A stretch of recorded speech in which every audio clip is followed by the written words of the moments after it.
अब हम इस टॉपिक को रिवीजन के लिए आसान भाषा में समझते हैं। जरा एक दृश्य की कल्पना कीजिए। एक तरफ राजस्थान के दूर दराज के खेतों में एक किसान नई तकनीक वाले उन्नत बीज बो रहा है, हम्म। और दूसरी तरफ उसी गांव की एक महिला जो स्वयं सहायता समूह से जुड़ी है, वो एक मॉडर्न ड्रोन उड़ाकर नैनो उर्वरक का छिड़काव कर रही है। अरे वाह, ये तो मतलब आज के राजस्थान की एकदम जमीनी हकीकत है। बिल्कुल। कोई भविष्य की कहानी नहीं लग रही। बिल्कुल, तो आज के इस गहन अध्ययन का मिशन इसी बदलाव को समझना है। हम राजस्थान में कृषि वृद्धि के जो सबसे बड़े प्रेरक तत्व है, यानी बीज और उर्वरक, और साथ ही ग्रामीण महिला सशक्तिकरण की प्रमुख योजनाओं का एक विस्तृत और परीक्षा केंद्रित रिवीजन करेंगे। जी। और इस अध्ययन सत्र की जो हमारी शैली रहेगी ना, वो बहुत स्पष्ट रहने वाली है। ये सेशन पूरी तरह से तथ्यों और परीक्षा के लिए जो महत्वपूर्ण बिंदु हैं, बस उन्हीं पर केंद्रित रहेगा। मतलब सीधा एग्जाम फोकस। बेदम। हम केवल ये नहीं रटेंगे कि क्या हो रहा है, बल्कि ये भी समझेंगे कि ऐसा क्यों हो रहा है और योजनाएं किस तरह काम करती हैं। क्योंकि देखिए, परीक्षक अक्सर सीधे आंकड़ों या संस्थाओं के नाम में उलझाने का प्रयास करते हैं। सही कहा। इसलिए हमारा फोकस उन एग्जाम ट्रैप्स यानी परीक्षा के जो जाल होते हैं, उनसे बचने पर भी रहेगा। तो चलिए कृषि की सबसे बुनियादी इकाई से शुरुआत करते हैं। मेरा मतलब है बीज। हम्म। किसी भी फसल का भविष्य उसके बीज में ही छिपा होता है। बिल्कुल। बेस तो वही है। तो जब राजस्थान में गुणवत्ता युक्त बीजों की बात आती है तो मुख्य रूप से दो संस्थाओं का जिक्र होता है। पहली संस्था है राजस्थान राज्य बीज निगम लिमिटेड, जिसे शॉर्ट में RSCCL कहा जाता है। हम्म। अगर इसके काम को आसान भाषा में समझें तो राज्य के अंदर अच्छे बीजों का उत्पादन करना, उनकी खरीद करना, प्रोसेसिंग करना और अंत में किसानों तक उनकी सही समय पर आपूर्ति सुनिश्चित करना, इस पूरी चेन की नोडल एजेंसी RSCCL है। जी। लेकिन इसके साथ ही एक दूसरी संस्था भी है, राजस्थान राज्य बीज एवं जैविक उत्पादन प्रमाणन एजेंसी, यानी RSSOCA। RSSOCA। एग्जैक्ट। देखिए, यहीं पर अक्सर छात्र परीक्षा में गलती कर बैठते हैं। इन दोनों संस्थाओं के नाम काफी मिलते जुलते हैं, लेकिन इनके कार्य बिल्कुल अलग हैं। अच्छा, कैसे? ध्यान देने वाली बात यह है कि RSSOCA का काम बीजों की आपूर्ति या उत्पादन करना नहीं है। इसका काम है उच्च गुणवत्ता वाले बीजों और जैविक उत्पादों का प्रमाणन यानी सर्टिफिकेशन करना। ओहो, मतलब एक सप्लाई कर रहा है और दूसरा सर्टिफाई कर रहा है। बिल्कुल। अगर इसके पीछे का तर्क देखें, तो जो संस्था बीज बना रही है या बेच रही है, वो खुद अपने बीजों की गुणवत्ता को प्रमाणित नहीं कर सकती। इसमें हितों का टकराव यानी कॉन्फ्लिक्ट ऑफ इंटरेस्ट होता है, हाँ, ये तो लॉजिकल है। जिनका काम RSSOCA को सौंपा गया है। परीक्षा के लिए इन दोनों के इस स्पष्ट अंतर को दिमाग में बैठाना बहुत जरूरी है। सप्लाई के लिए RSCCL और सर्टिफिकेशन के लिए RSSOCA। ये एक बहुत ही शानदार बिंदु है।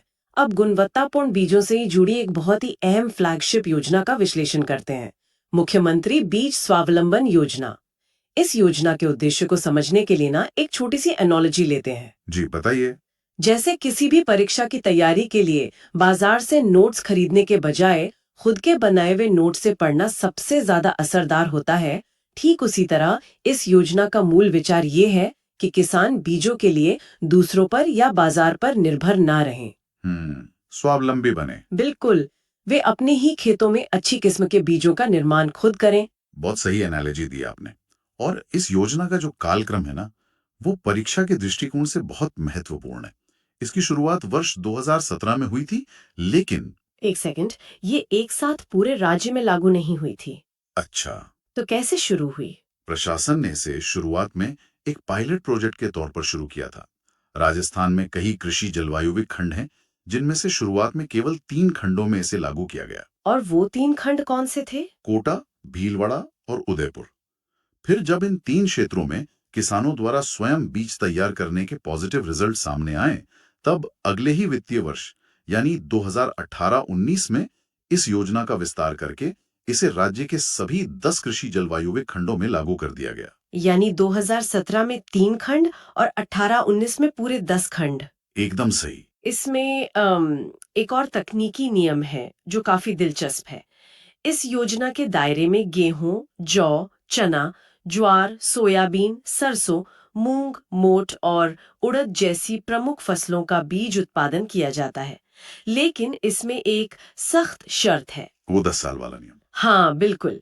किसान जिन किस्मों का बीज तैयार करेंगे वो किस्में 10 वर्ष से कम अवधि की पुरानी होनी चाहिए। यहाँ एक स्वाभाविक सा सवाल मेरे मन में आता है कि आखिर 10 साल से पुरानी किस्मों के बीज बनाने पर रोक क्यों है? ये एक विशुद्ध वैज्ञानिक कारण से है। मैं समझाता हूँ।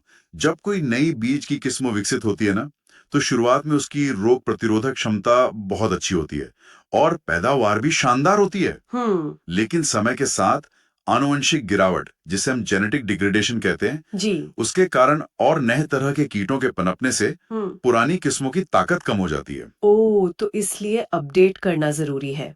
बिल्कुल। 10 साल का ये नियम इसलिए बनाया गया है ताकि किसान हमेशा अपडेटेड, मजबूत और उच्च उपज देने वाले बीजों का ही उत्पादन करें। परीक्षा के लिए एक वाक्य में याद रखें, वर्ष 2017 और 18-19 और 10 साल से कम पुरानी किस्मों का नियम। ये लॉजिक समझने के बाद तो ये तथ्य आसानी से याद रहेगा।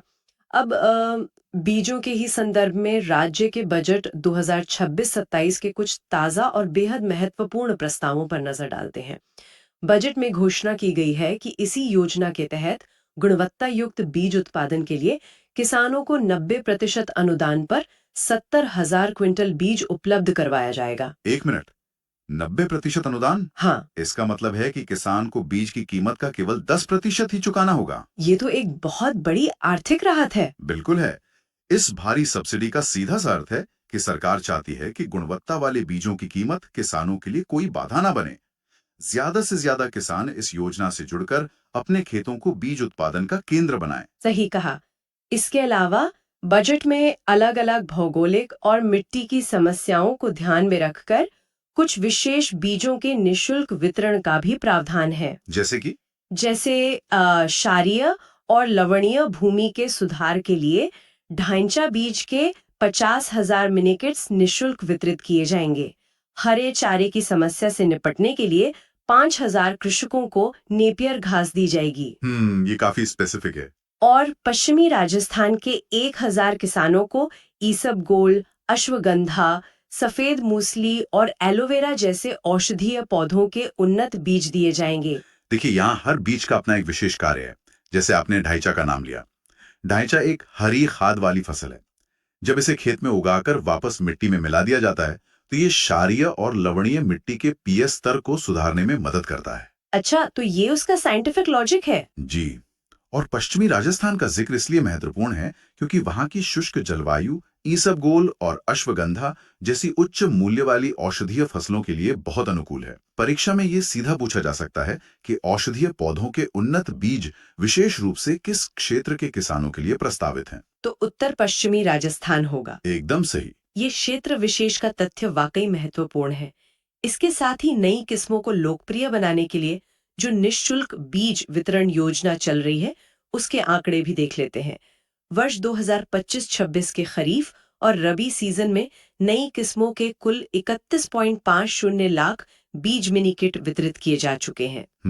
31 लाख से ज्यादा। हाँ, और आगामी वर्ष यानी बजट 2026-27 के लिए जो प्रस्तावित वितरण लक्ष्य है, उसमें मूंग के 5 लाख कृषकों को, मोठ के 1 लाख कृषकों को और ज्वार, बाजरा व बरसीन के 1 लाख कृषकों को मिनी किट देने का लक्ष्य रखा गया है। तो रिवीजन के नजरिए से इन आंकड़ों को एक बार फिर से दिमाग में सेट कर लेना चाहिए। बिल्कुल। 90% अनुदान पर 70,000 क्विंटल बीज, ढैंचा के 50,000 मिनी किट, पश्चिमी राजस्थान के 1,000 किसान और मूंग के 5 लाख कृषकों का नया लक्ष्य। ये संख्याएं सीधे तौर पर परीक्षा का हिस्सा बन सकती हैं। हमने बेहतरीन बीजों के बारे में तो जान लिया, लेकिन ये एक स्थापित सच है कि अच्छे बीज तभी अपना पूरा कमाल दिखा सकते हैं जब उन्हें एक स्वस्थ मिट्टी का साथ मिले। जाहिर सी बात है, अगर जमीन ही कमजोर है तो सबसे उन्नत बीज भी अच्छी फसल नहीं दे सकता। बिल्कुल। यही से हमारा ध्यान मृदा स्वास्थ्य और उर्वरकों की तरफ जाता है। मिट्टी की स्थिति जानने के लिए राज्य में मृदा परीक्षण का काम तेजी से चल रहा है। दिसंबर 2025 तक के डेटा के अनुसार राज्य में 4.79 लाख मृदा नमूनों को एकत्रित किया गया है, जिनके आधार पर किसानों को 4.15 लाख मृदा स्वास्थ्य कार्ड जारी किए गए हैं। ये जो मृदा स्वास्थ्य कार्ड है ना, ये असल में मिट्टी की एक मेडिकल रिपोर्ट की तरह है। खेती का ये पहला वैज्ञानिक कदम है। वो कैसे? क्योंकि जब तक किसान को ये नहीं पता होगा कि उसकी मिट्टी में किस पोषक तत्व की कमी है, तब तक वो अंदाजे से ही उर्वरक डालता रहेगा। और जहां तक नमूनों और जारी किए गए कार्डों की संख्या में अंतर की बात है, वो इसलिए है क्योंकि प्रयोगशालाओं में परीक्षण और कार्ड छपने की एक निरंतर प्रक्रिया चलती रहती है। समझ गए। इसी दिशा में मिट्टी को रासायनिक उर्वरकों के जहर से बचाने के लिए एक बहुत ही महत्वपूर्ण योजना संचालित की जा रही है, गोवर्धन जैविक उर्वरक योजना। जी, बहुत ही महत्वाकांक्षी योजना है ये। इसका मुख्य फोकस रासायनिक खादों का उपयोग घटाकर जैविक उर्वरकों को अपनाना है। लेकिन उम, इसका व्यावहारिक स्वरूप क्या है?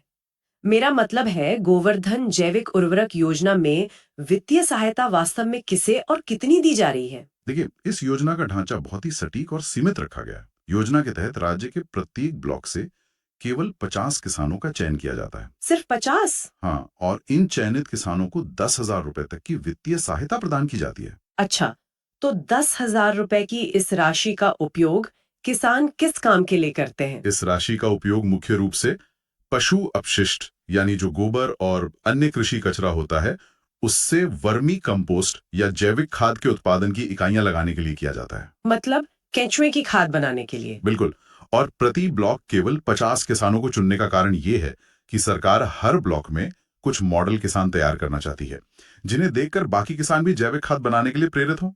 तो परीक्षा के लिए यहाँ बस ये योजना प्रति ब्लॉक 50 किसानों को 10,000 रुपए देकर जैविक खाद को बढ़ावा देने पर केंद्रित है।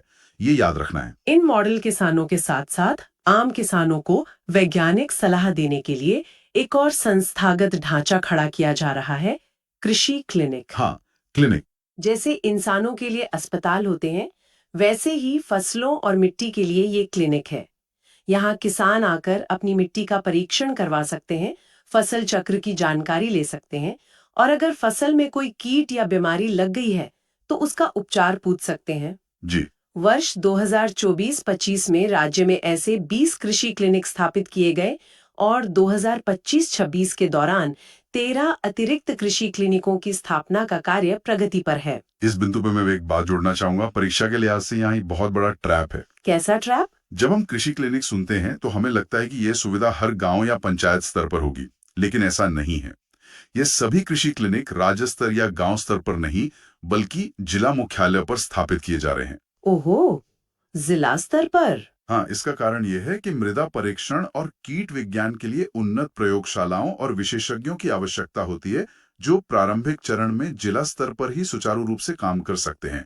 इसलिए स्थान को लेकर स्पष्ट रहें, कृषि क्लिनिक जिला मुख्यालयों पर स्थित हैं।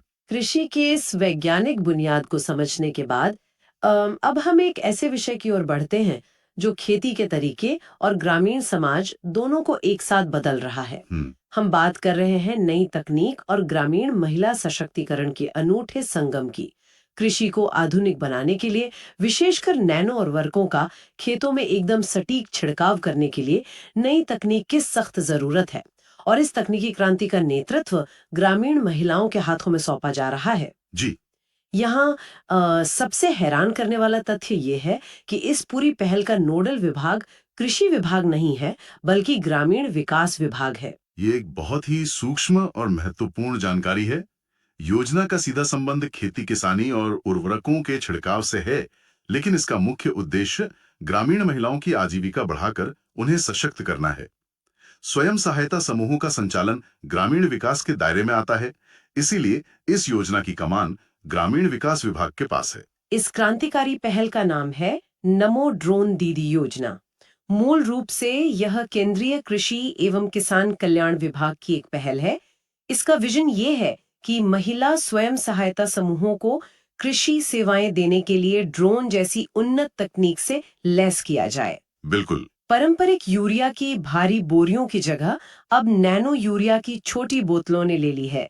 लेकिन नैनो यूरिया या नैनो डीएपी बहुत अधिक सांद्रित यानी कॉन्सेंट्रेटेड होते हैं, इसलिए इनका छिड़काव हाथों से समान रूप से करना लगभग असंभव है। हाँ, वो काफी मुश्किल होता है। ड्रोन की मदद से इनका बिल्कुल सटीक, कम समय में और प्रभावी छिड़काव सुनिश्चित होता है। लेकिन यहाँ मेरे मन में एक बहुत ही व्यावहारिक अड़चन दिखाई देती है। क्या अड़चन? एक कृषि ड्रोन की कीमत लाखों में होती है। गांव का एक महिला स्वयं सहायता समूह इतना भारी खर्च कैसे उठा सकता है? देखिए, इस योजना की सबसे बड़ी ताकत ही इसका वित्तीय ढांचा है, जो इन महिलाओं पर आर्थिक बोझ नहीं पड़ने देता। इसे ध्यान से समझें। ड्रोन खरीदने की जो भी कुल लागत होती है, उसका 80% हिस्सा, जो अधिकतम 8 लाख रुपए तक हो सकता है, केंद्र सरकार सीधे अनुदान या सब्सिडी के रूप में दे देती है। अच्छा, तो 80% तो सरकार ने दे दिया, बाकी बचे 20% का क्या प्रबंधन है? उस शेष 20% लागत के लिए महिलाओं को अपनी जेब से पैसा नहीं लगाना पड़ता। स्वयं सहायता समूह इसके लिए कृषि अवसंरचना वित्त पोषण सुविधा, जिसे एग्रीकल्चर इंफ्रास्ट्रक्चर फंड AIF कहा जाता है, वहां से ऋण ले सकते हैं। लोन मिल जाता है। जी, और इस ऋण की शर्तें भी बहुत आसान हैं, क्योंकि इस पर उन्हें 3% का ब्याज अनुदान यानी इंटरेस्ट सबवेंशन मिलता है। मतलब उनके ऋण का 3% ब्याज सरकार चुकाती है। इस तरह एक बहुत ही महंगी तकनीक महिलाओं के लिए सुलभ हो जाती है। ये वित्तीय मॉडल वाकई बहुत शानदार है। अब जाहिर है कि ड्रोन उड़ाना कोई आसान काम तो है नहीं, इसके लिए कौशल चाहिए। इसलिए योजना में महिलाओं को कृषि में ड्रोन के उपयोग और उसके रख रखाव की 15 दिन की विशेष ट्रेनिंग दी जाती है। जी। अगर हम राजस्थान के संदर्भ में बात करें, तो इस योजना का शुभारंभ कोटा जिले से किया गया था। मार्च 2024 में कोटा में 104 महिला स्वयं सहायता समूहों को खेती के लिए ये ड्रोन वितरित किए गए। परीक्षा के लिए यह स्थान बहुत महत्वपूर्ण है। नमो ड्रोन दीदी योजना की राजस्थान में शुरुआत कोटा से हुई। और इसके परिणाम भी अब जमीन पर दिखने लगे हैं। दिसंबर 2025 तक के आंकड़ों पर गौर करें तो राज्य के 30 जिलों के 46 ब्लॉक्स में 50 ड्रोन सफलतापूर्वक वितरित किए जा चुके हैं। और इन ड्रोन्स की मदद से 12,500 एकड़ कृषि भूमि पर नैनो उर्वरकों के छिड़काव का कार्य पूरा कर लिया गया है। राज्य सरकार भी इसे बढ़ावा देने में पीछे नहीं है। राज्य बजट 2025-26 में ये घोषणा की गई थी कि 1 लाख हेक्टेयर भूमि में नैनो यूरिया और नैनो डीएपी के छिड़काव के लिए किसानों को 2500 रुपए प्रति हेक्टेयर की अनुदान राशि दी जाएगी, ताकि वे ड्रोन दीदियों की सेवाएं किराए पर लें। बिल्कुल। लेकिन यहाँ बजट घोषणाओं के बीच का अंतर समझना होगा। 2025-26 के बजट में 2500 रुपए प्रति हेक्टेयर का सीधा अनुदान था, लेकिन हाल ही के बजट 2026-27 में एक नया प्रस्ताव आया है। वो क्या है? इसमें नैनो उर्वरकों को और अधिक बढ़ावा देने के लिए 1 लाख हेक्टेयर क्षेत्र में इनके छिड़काव के प्रदर्शनों यानी डेमोन्स्ट्रेशंस पर 50% अनुदान देने की घोषणा की गई है। ओहो, 50% अनुदान। हाँ, तो परीक्षा के लिहाज से नमो ड्रोन दीदी योजना के 3 आंकड़े कंठस्थ करने पर जोर दें। पहला, सब्सिडी का 80-20 अनुपात।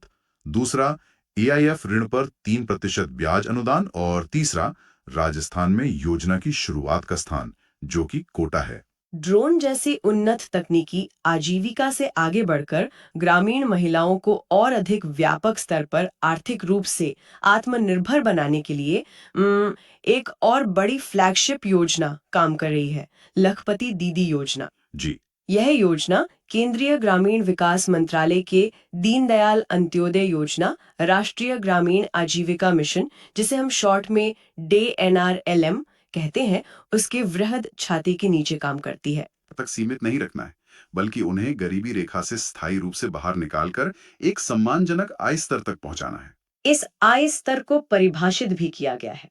अक्सर ये सवाल पूछा जाता है कि आधिकारिक रूप से लखपति दीदी किसे माना जाता है। हम्म। इसका पैमाना यह है कि स्वयं सहायता समूह से जुड़ी वो महिला जिसकी वार्षिक आय सभी स्रोतों को मिलाकर 1 लाख रुपए या उससे अधिक हो जाती है, उसे लखपति दीदी कहा जाता है। जी। इस लक्ष्य तक पहुंचने के लिए महिलाओं को केवल समूह के कार्यों तक सीमित नहीं रखा जाता, बल्कि उन्हें अपना खुद का व्यक्तिगत उद्यम शुरू करने के लिए प्रोत्साहित किया जाता है। इसके लिए उन्हें 5 वर्ष की अवधि हेतु 5 लाख रुपए तक का ऋण प्रदान किया जाता है। यहाँ ध्यान दें कि यह 5 लाख रुपए का ऋण व्यक्तिगत उद्यम स्थापित करने के लिए है। यह महिलाओं को उद्यमी बनाने की दिशा में एक बड़ा कदम है। बिल्कुल। और आर्थिक समीक्षा 2025-26 के आंकड़े बताते हैं कि इस योजना के तहत राज्य में 19.90 लाख महिलाओं को विभिन्न आजीविका गतिविधियों में प्रशिक्षित किया गया है। इस प्रशिक्षण का असर ये हुआ कि 12.98 लाख महिलाएं 1 लाख रुपए वार्षिक आय का आंकड़ा पार करके लखपति दीदी की श्रेणी में शामिल हो चुकी हैं। बहुत बढ़िया। ये तो थी आर्थिक समीक्षा की बात। लेकिन जो ताजा बजट 2026-27 आया है, उसमें इस सफलता का ग्राफ और ऊपर जाता दिख रहा है। जी, बजट के नए आंकड़े हमेशा पिछली आर्थिक समीक्षा से आगे के होते हैं और परीक्षा में प्रश्न की भाषा के अनुसार ही उत्तर चुनना होता है। बिल्कुल सही कहा। तो बजट 2026-27 के अपडेट्स के अनुसार अब तक राज्य में 16 लाख से अधिक महिलाओं को लखपति दीदी की श्रेणी में सफलतापूर्वक लाया जा चुका है। इसी बजट में महिलाओं के लिए रोजगार के नए दरवाजे खोलने के लिए एक बहुत ही इनोवेटिव घोषणा की गई है। वो क्या है? ग्रामीण क्षेत्र की महिलाओं को आर्थिक संबल और आधुनिक रोजगार देने के लिए जिला स्तर पर रूरल विमेन बीपीओ यानी रूरल विमेन बीपीओ स्थापित किए जाएंगे। बीपीओ यानी बिजनेस प्रोसेस आउटसोर्सिंग। आमतौर पर बीपीओ बड़े शहरों में होते हैं, जहां डेटा एंट्री या कॉल सेंटर का काम होता है। अब यही डिजिटल काम ग्रामीण महिलाओं के लिए जिला स्तर पर उपलब्ध होगा। देखिए, रूरल विमेन वीपीओ का ये कॉन्सेप्ट बहुत नया है। परीक्षा के लिए इसमें सबसे जरूरी तथ्य इसका स्तर है। ये बीपीओ पंचायत या ब्लॉक स्तर पर नहीं बल्कि जिला स्तर पर स्थापित होंगे। अच्छा, जिला स्तर पर ही क्यों? क्योंकि डिजिटल कामकाज के लिए जिस निर्बाध इंटरनेट और आधारभूत ढांचे की आवश्यकता होती है, वो शुरुआत में जिला स्तर पर ही व्यावहारिक रूप से उपलब्ध हो सकता है। ये बात तो है। इसके साथ ही उद्यमशीलता को और रफ्तार देने के लिए मुख्यमंत्री लखपति दीदी ऋण योजना के तहत एक महत्वपूर्ण बदलाव किया गया है। पहले इस योजना में अनुदान पर जो ऋण सीमा 1 लाख रुपए तय की गई थी, उसे बजट 2026-27 में बढ़ाकर 1.50 लाख रुपए कर दिया गया है। यानी 1.5 लाख रुपए। हाँ, यानी अब महिलाओं को अपना व्यवसाय बढ़ाने के लिए और अधिक वित्तीय सहयोग मिल सकेगा। तो इस अंतिम खंड के लिए बीपीओ का जिला स्तर और बढ़ी हुई नई ऋण सीमा यानी 1.50 लाख रुपए, ये दोनों सबसे ताजा और जरूरी तथ्य हैं जिन्हें परीक्षा के लिए रिवाइज करना है। तो आज के इस अध्ययन में हमने राज्य में कृषि की बुनियाद यानी बीजों की गुणवत्ता से लेकर मिट्टी के स्वास्थ्य तक के सफर को समझा। हमने देखा कि कैसे आरएससीसीएल और आरएसओसीए अलग-अलग भूमिकाएं निभाते हैं और कैसे गोवर्धन योजना मिट्टी में नई जान फूंक रही है। जी। जैसी योजनाएं केवल कागजी आंकड़े नहीं है। जब ग्रामीण स्तर पर डिजिटल बीपीओ और खेतों में ड्रोन जैसी आधुनिक तकनीक पूरी तरह से स्थापित हो जाएगी, तो राजस्थान की ग्रामीण आजीविका के पारंपरिक ढांचे में जो बदलाव आएगा, वो अभूतपूर्व होगा। तकनीक और परंपरा का ये मेल ही भविष्य की अर्थव्यवस्था का आधार है। अब पूरा टॉपिक क्लियर हो जाना चाहिए। इसी तरह रेगुलर रिवीजन करते रहिए। Thank you.